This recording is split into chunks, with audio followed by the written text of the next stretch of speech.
Halo Lur, saiki aku lagi naik bus luxury dari Trans Jatim. Ini adalah bus tipe luxury dengan rute dari Porong Sidoarjo atau dari Bunder menuju ke Bunder atau menuju ke Porong. Nah, lagi tarife iku regone 20.000 wae. Itu ada transaksinya 20.000 aja. Tarif ini berlaku untuk sekali perjalanan, baik dari Surabaya ke Gresik atau Sidoarjo ke Gresik. Tempat duduk itu lega banget, beda dengan bus Trans Jatim yang reguler. Jadi memang luas, desainnya memang untuk yang luxury gitu ya. Kacanya juga nggak ada sponsornya di kiri kanan, dan ada pemecah kaca juga, safety-nya, lampunya juga kelap-kelip, jadi memang lebih terang juga.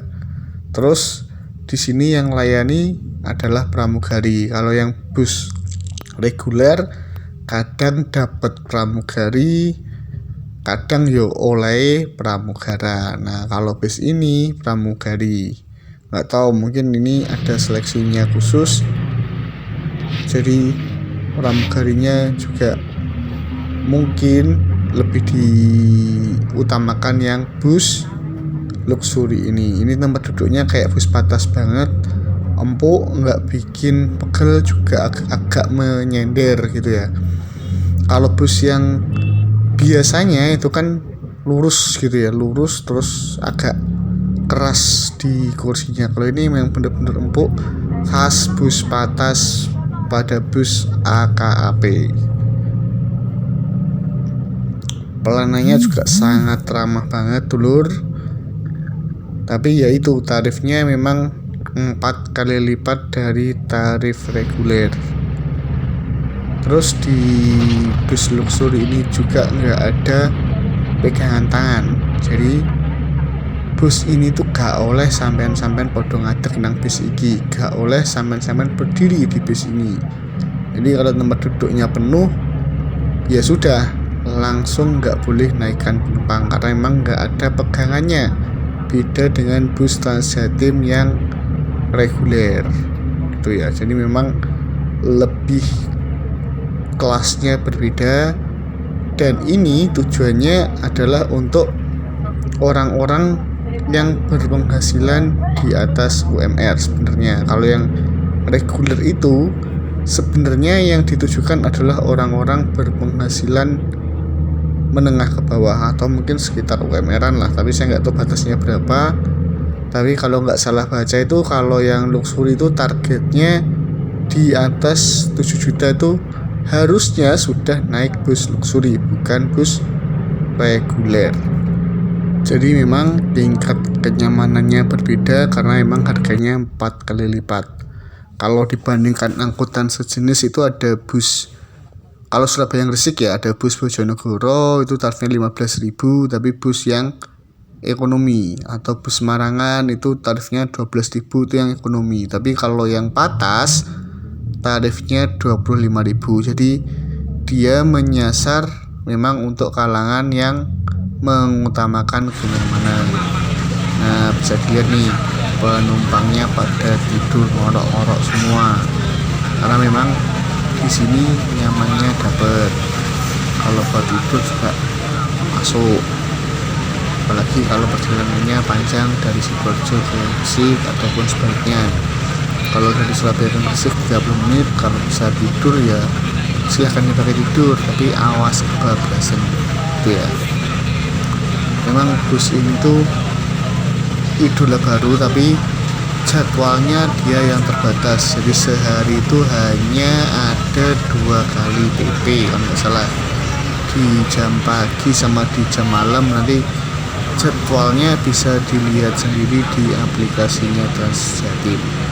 Yang jelas bus ini tuh terbatas, sangat jauh jumlahnya dibandingkan bus yang reguler.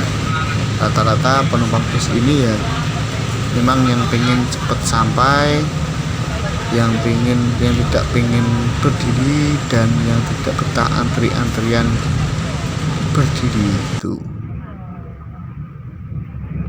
Sama sekali di bus ini tuh tidak ada promosi ya guys ya, jadi tidak ada tempelan-tempelan di kacanya, kemudian tidak ada suara dari radio atau suara dari dalam bus, dari audio bus terkait promosi.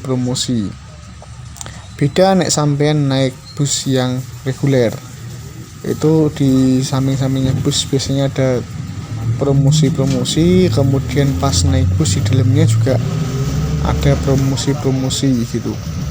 Jadi terus diputarkan promosi selain kadangkala ada musik yang diputarkan juga. Nah, bus ini tuh sama sekali nggak boleh ada yang berdiri ya guys ya dulur ya. Jadi pramugari pun juga duduk di depan, jadi memang nggak ada yang berdiri di bus ini. Setelah pramugari melakukan transaksi, narik karcis, menarik uang, memberi karcis, dia langsung duduk di depan. Terus lagi bus ini tuh sampai tujuannya lebih cepat.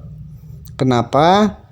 Karena bus ini tidak wajib berhenti di setiap halte. Jadi bus ini tuh hanya berhenti di halte tujuan penumpang. Jadi di karcis itu sudah diketahui halte tujuannya, misalkan nih halte kantor Bupati Gresik, maka di halte sebelumnya kalau nggak ada penumpang yang turun, dia juga nggak berhenti. Jadi memang lebih cepat dan di jarak pendek dari Gresik, misalkan di Kartini gitu ya, kemudian menuju ke Universitas Muhammadiyah itu nggak boleh. Jadi dia memang hanya untuk tujuan jarak jauh dari Gresik ke Surabaya ke Sidoarjo, kayak itu ya, antar daerah, antar kabupaten.